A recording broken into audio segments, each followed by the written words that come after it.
आप भी 2026 में ताजिकिस्तान जाना चाहते हैं तो आपको नए प्रोसीजर के बारे में पता होना चाहिए, क्योंकि 2025 में आपको सिर्फ और सिर्फ 3 डॉक्यूमेंट रिक्वायर्ड थे जिनकी बेसिस पे वीज़ा लग जाता है, यानी कि ओरिजिनल पासपोर्ट, आईडी कार्ड की कॉपी और तस्वीर।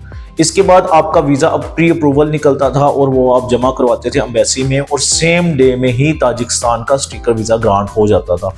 लेकिन अब प्रोसीजर फ़र्क हो गया है। उसकी वजह यह है कि जितने भी पाकिस्तानी पासपोर्ट होल्डर्स बैरून मुल्क में जाते हैं उनमें से मोस्टली या तो वापस नहीं आते, या वहाँ पर इलीगल स्टे करते हैं, या वहाँ पर इलीगल एक्टिविटीज़ में इन्वॉल्व हो जाते हैं।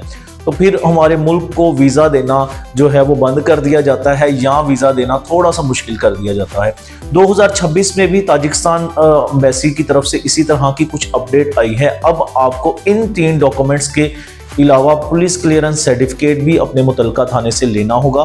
साथ में आपकी बैंक स्टेटमेंट भी रिक्वायर्ड है, जिसमें कम से कम 4 से 5 लाख रुपया बैलेंस होना चाहिए।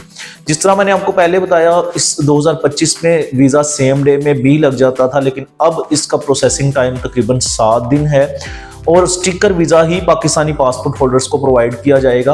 और इसमें दूसरे वीज़ाज की तरह वैलिडिटी 3 माह नहीं होती, बल्कि आपने अपने जाने की डेट हमें पहले बतानी होती है, क्योंकि जो डेट आप बताएंगे आपका वीज़ा उन्हीं डेट का ग्रांट होता है और उन्हीं डेट्स में आपको ट्रैवल करना पड़ता है।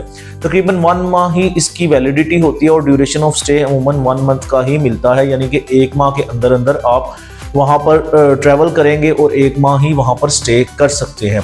अगर आप इसके साथ कोई और कंट्री अटैच करना चाहते हैं तो उज़्बेकिस्तान भी कर सकते हैं। इसमें आप एक ही टिकट में राउंड ट्रिप करेंगे और आपकी टिकट कॉस्ट जो है वो कंपैरेटिवली कम आएगी, आपकी ट्रैवल हिस्ट्री भी बन सकती है बआसानी। क्योंकि बहुत सारे लोग हमें इस बात के लिए कॉन्टैक्ट करते हैं कि हमें ई वीज़ा नहीं चाहिए, हमें स्टिकर वीज़ा चाहिए, क्योंकि उनके माइंड में ये बात चल रही होती है कि स्टिकर वीज़ा जो है वो कंपैरेटिवली ज़्यादा वर्थ रखता है ई वीज़े के बनिस्बत।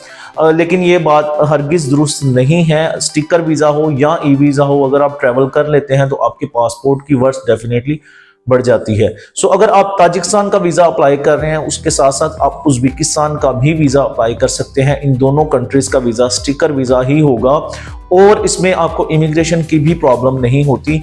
इमिग्रेशन की प्रॉब्लम बाज़ वक़्त उन कंट्रीज़ में होती है जिनसे लोग इलीगली बॉर्डर जंप करके दूसरी कंट्रीज़ में जाते हैं। तो फिलहाल अगर जनवरी 2026 की बात करें तो उज़्बेकिस्तान और ताजिकिस्तान में अगर आप ट्रैवल करते हैं, एक तो आपका वीज़ा फ्रेश पासपोर्ट पर भी ग्रांट हो जाता है, दूसरा आपको ट्रैवलिंग में भी किसी किस्म की दुश्वारी का सामना नहीं करना पड़ेगा, ना तो पाकिस्तान में और ना ही उज़्बेकिस्तान या ताजिकिस्तान में। सो अगर आप ट्रैवल हिस्ट्री बनाना चाहते हैं या टूरिस्टिक पॉइंट ऑफ व्यू से ताजिकिस्तान जाना चाहते हैं तो सिर्फ और सिर्फ 7 दिन के अंदर आप इसका स्टिकर वीज़ा हासिल कर सकते हैं और उसको अप्लाई करने के लिए आप हमसे कॉन्टैक्ट कर सकते हैं ताकि हम आपकी फाइल प्रोसीड कर सकें। आपको सारा गाइड करेंगे किस तरह से आप पाकिस्तान में रहते हुए ताजिकिस्तान का स्टिकर वीज़ा हासिल कर सकते हैं। आप हमसे इन दिए गए नंबर्स पर कॉन्टैक्ट कर सकते हैं। एक नई वीडियो के साथ आपके सामने दोबारा हाजिर होंगे, तब तक के लिए खुदा।